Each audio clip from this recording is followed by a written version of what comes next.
What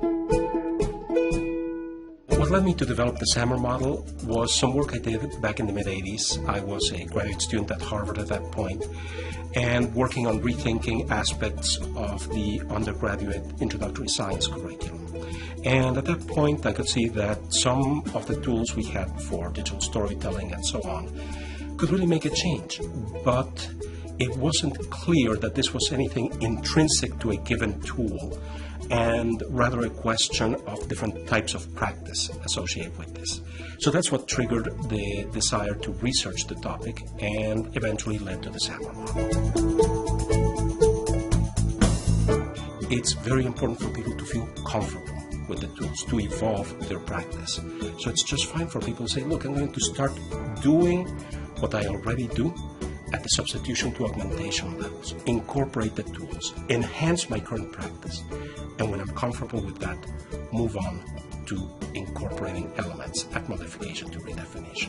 That's a perfectly valid approach. In fact, to be honest with you, I think it's the approach that would work for most teachers. There are many things that work just fine at substitution to augmentation levels. For instance, assume I'm teaching a course on poetry. It's fine if I decide as an educator that I'm going to create, say, an ebook that incorporates the poems, some readings of the poems, maybe some critical elements to allow the students to read different interpretations and so on, which would take it roughly to an augmentation level. But it's not necessary to say, well, now what do I do with this book, so that the very act of reading the poems is at the modification to redefinition levels. That's just fine. You can say, well, what else in my practice of teaching literature am I going to incorporate that is at the modification to redefinition levels? The difference between augmentation and modification is whether you're essentially reproducing what you were doing before in your practice, or you're significantly modifying it but keeping the heart of the matter. So let me give you an example. Suppose that I'm teaching geography. Okay? If I'm using maps, digital maps, to teach geography, and I say to students, well, I want you to create maps of, let's say you're studying Egypt. I want you to create maps of Egypt that outline archaeological sites that you're interested in, and that also outline areas that were important agriculturally. You start to see, well, do these in two different layers so you can see correlations between the two of them, etc. Link the archaeological sites to resources on the sites. All of that is quite wonderful. Now, suppose that you're saying, okay, I'm using digital maps, but now I'm not just going to ask the students to replicate what I would have done with traditional paper maps. Instead, I'm going to say I still want them creating maps because it's important for them to develop the understanding of geography.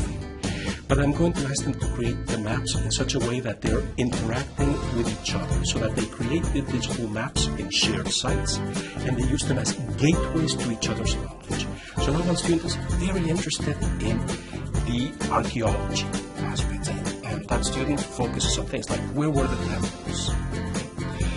Another student is very interested in commerce, so they focus on where were the trading points, and they create their maps. You have them engaging in a deeper conversation where you're using the digital maps as a gateway for a social practice of exploration.